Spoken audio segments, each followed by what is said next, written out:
Oh!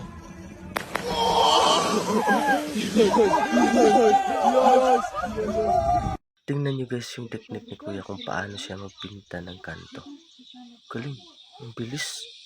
Kung wala tayong imbudo at meron tayong nakita ng plastic bottle na maliit, butasan mo lang sa gitna ng paganyan at ipasok mo sa may laman. At yun, may imbuduhan ka na. Galing, di ba? Tingnan nyo mabuti ang video na to guys. Dahil tinimbang ni Kuya yung chinelas niya isa-isa.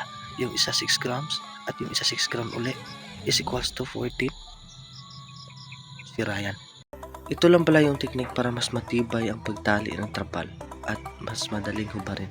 Galing, di ba? Tingnan nyo si ate guys kung paano niya itali yung balon gamit yung hanger. Yun. Galing. Sa tanang buhay ko guys, ito lang yung nakita kong pinakamabilis mag-serve ng coke. Grabe. Galing ng idea. Napakagaling ng panday na to guys. Dahil wala siyang helper, tingnan yung ginawa niya. Galing ng idea, di ba?